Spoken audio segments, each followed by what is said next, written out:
So last year, I had the honor of teaching an incredibly fierce young woman named Brandessa. Well, as her teacher, by nature, I found myself in a position to model and exemplify leadership. It was Brandessa who taught me what it really means to lead. And so this is Brandessa's story of leadership. Why are you moving so slow, PR? The sergeant screamed in my face as the sweat was dripping down from it. His spit combined with my sweat, and it moved down my eyelids and slowly reached my lips. The sweat and spit sat on my upper lip, giving me the ability to smell it, imagining the disgusting taste. The sun blazed in my face after Sergeant walked away.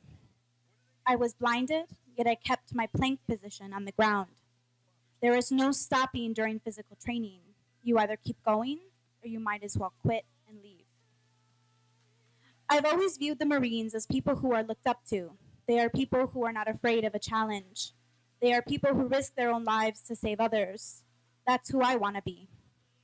My mother, on the other hand, doesn't agree.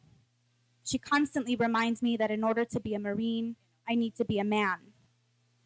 She states that the job of a Marine doesn't fit under the category woman, that a woman doesn't meet the standards of dealing with aggression and facing everyday death. I didn't bother arguing with her. She doubts me, and that's all it took to break me down and realize how horrifying it is to not have the support of my own mother. I wanted to prove her wrong. In my junior year, I decided that I wanted to join the United States Marine Corps after high school. I thought deeply and weighed out the benefits.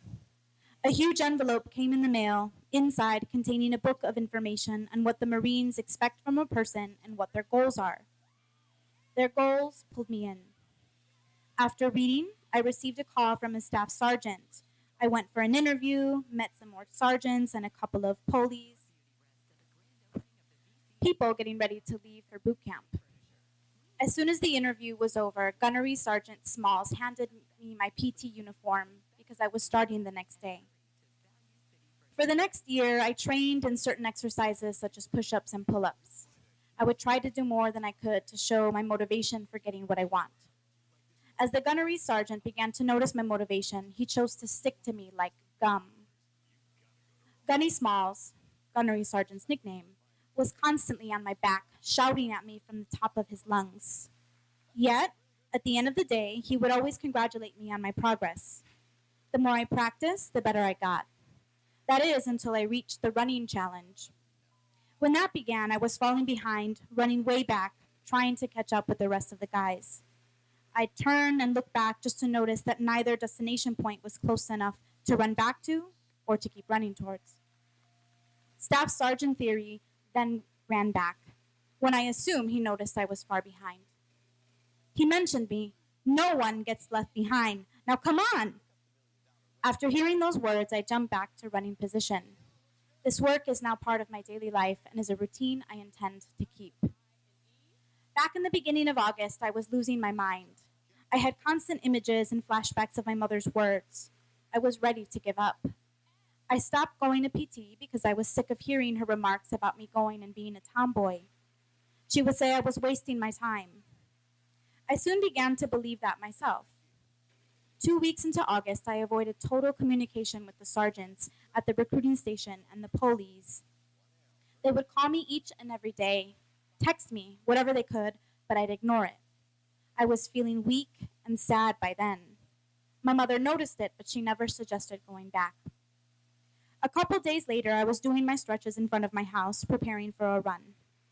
As my back was facing the street, someone walked up to me and tapped my shoulder. I turned back, and it was Gunny Smalls. He sat down and began to talk to me about why I stopped going.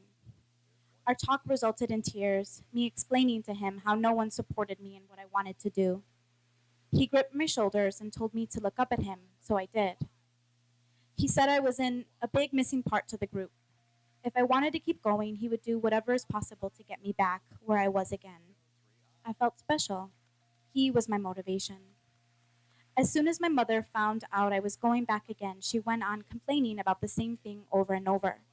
I ignored her comments and remembered what Gunny Small said. I was motivated once again. I realized I really didn't need anyone to support me, especially with major putdowns, which in my case came from my mother. I was motivated by the ones I wanted to be like. My mother still doubts me, but I tell her that whatever she says against my choice in joining the Marines doesn't matter because I'm still going to PT until my boot camp date is in my hands. I simply know that I want to be the better fighting woman, a United States Marine.